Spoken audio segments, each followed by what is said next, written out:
Assalamualaikum warahmatullahi wabarakatuh. Halo, perkenalkan nama saya Anita Kusumadiwi dan di sini saya akan menyampaikan opini mengenai pengembangan pertanian di Gunung Kidul, Daerah Istimewa Yogyakarta.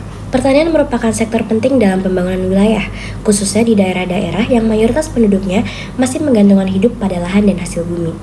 Salah satu contoh nyata dapat dilihat di Kabupaten Gunung Kidul, Daerah Istimewa Yogyakarta.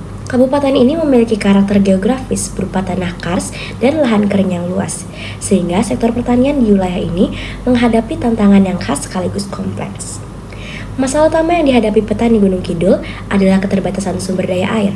Sebagian besar wilayahnya berupa perbukitan kapur yang sulit menyimpan air, sehingga musim kemarau panjang seringkali menurunkan produktivitas pertanian.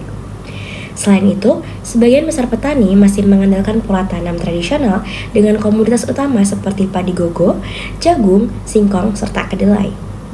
Ketergantungan pada curah hujan membuat hasil panen tidak stabil, sementara nilai jual produk pertanian relatif rendah karena keterbatasan akses pasar dan minimnya pengelolaan pasca panen. Selain faktor alam, masalah lain juga muncul dari aspek sosial ekonomi. Banyak generasi muda di Gunung Kidul yang enggan melanjutkan profesi sebagai petani karena dianggap kurang menjanjikan. Alih profesi menuju sektor industri dan jasa di kota-kota besar menyebabkan tenaga kerja pertanian berkurang, sehingga sektor ini semakin ditopang oleh kelompok usia tua. Kondisi ini menimbulkan ancaman serius terhadap keberlanjutan pertanian regional.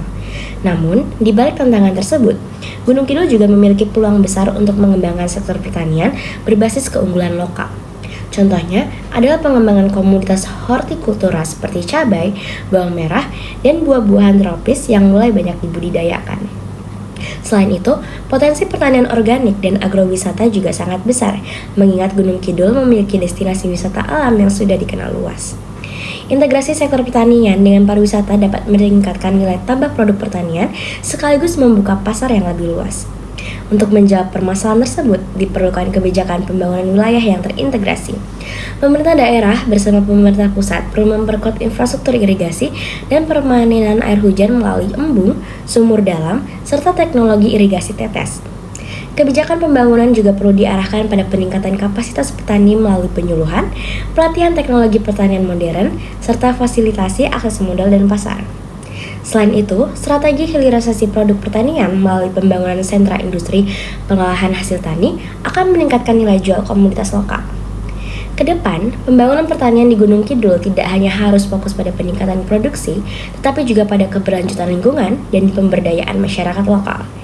Dengan dukungan kebijakan pembangunan wilayah yang berpihak pada petani, Gunung Kidul berpotensi menjadi contoh daerah yang mampu bangkit dari keterbatasan geografisnya dan menjadikan pertanian sebagai penggerak utama pembangunan ekonomi regional. Usulan kebijakan terakhir yang dapat disampaikan adalah pemerintah perlu mendorong program smart farming berbasis teknologi digital untuk memantau cuaca, pola tanam, hingga pemasaran produk pertanian. Dengan demikian, sektor pertanian di Gunung Kidul dapat bertransformasi menjadi lebih adaptif, modern, dan berdaya saing, sekaligus menjawab tantangan pembangunan wilayah secara berkelanjutan. Sekian penyampaian opini mengenai pengembangan pertanian di Gunung Kidul, Daerah Istimewa Yogyakarta dari saya. Terima kasih.